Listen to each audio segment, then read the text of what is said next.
Hello students, in the previous video you have learned the internal architecture of 8051 microcontroller. You have gone through various features of 8051 microcontroller. You have understood the various components of 8051.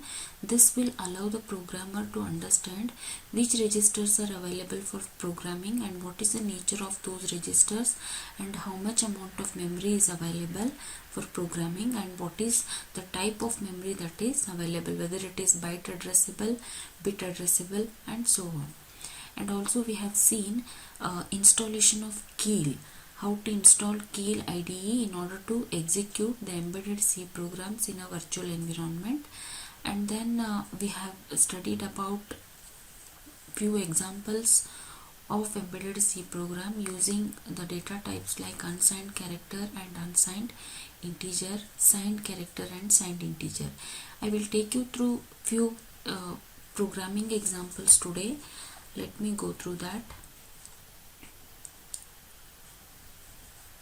So here first you have to double click on this Keil Microvision. So then you will get this window.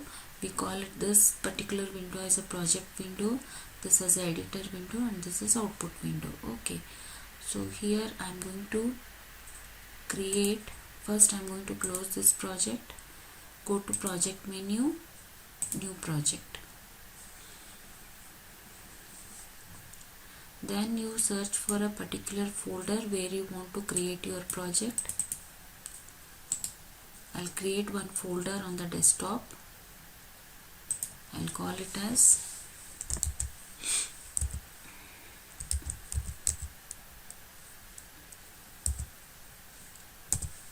PGM1, and in that folder you have to save your project with the same name, PGM1. No need to give the extension, automatically it will take. Now you are supposed to select the device.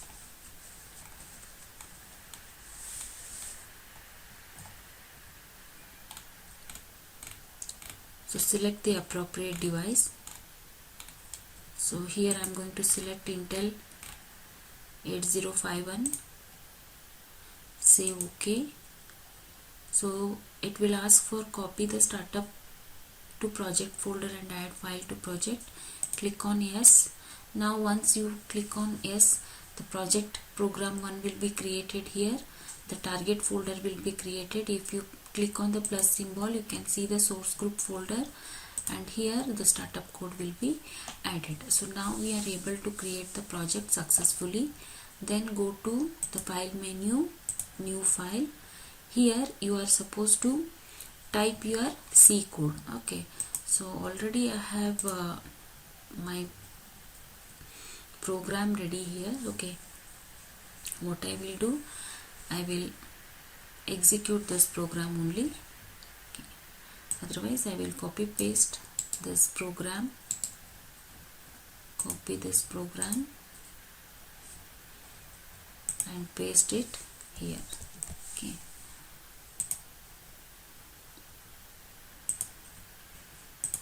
Okay. Then after that save the file in the same folder PGM1 with the extension .c save. Okay, now I hope you are able to see it properly. The program is saved. Then what next? You have to add the C file to the source group 1. Now only the startup code is added. You need to add the C file. Right click on source group 1. Add new item to source group 1 or add existing file. So you need to select add existing file to source group 1, select PGM1, add, close, then save it.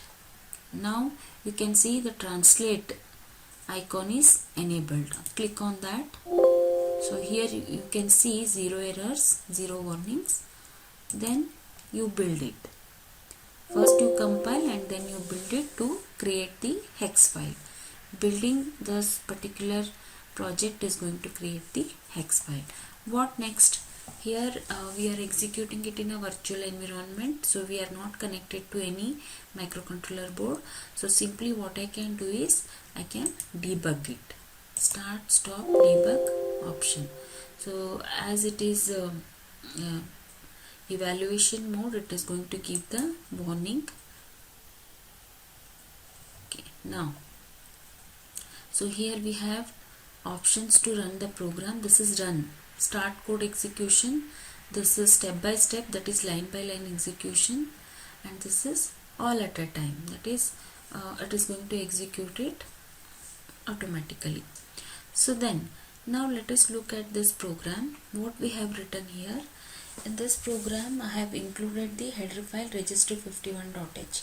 Why it is required? It is required to access the special function registers of 8051, like all the ports, the registers associated with the internal RAM, that is R0 to R7, or it may be the registers like a timer register and other special function registers, which we are going to discuss further. Then here you see this S bit.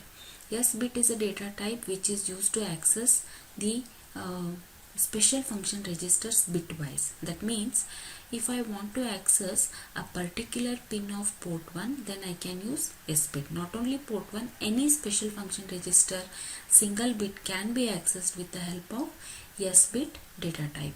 So data type followed by the variable name. The variable name is my bit, and it is assigned to which pin of port 1? 0th pin of port 1, that is LSB bit. Now begin with your main program. Here you have declared one variable, and that is for loop. So here you are going to repeat the process 50,000 times. What is that process? You are sending 0 to my bit, you are sending 1 to my bit. First you are clearing it, then you are setting it. Okay, then how to check the output here? So we will go to peripherals. In peripherals you have IO ports. So which port we need to select? Port 1. Okay, so port 1. Then what I will do, I will execute this program line by line. So it will come to this, my bit is equal to 0. If I execute that, can you see here? It is cleared. LSB of port 1 is cleared. Then after executing my bit is equal to 1, again the LSB bit is set to 1. So this repeats how many number of times? 50,000 times. Here we have register R0 to R7, register AP, AB, SP, and all the registers are available here. Okay, so it shows all the registers that are going to be affected after executing this program. Okay, I hope it is clear. So this is how S bit data type is used to access single bit of special function registers of 8051 microcontroller. What is the usage, or what is the significance of this? Sometimes we need to mask, or we need to enable only few bits of a particular register. That time we can make use of this S bit data type. Thank you.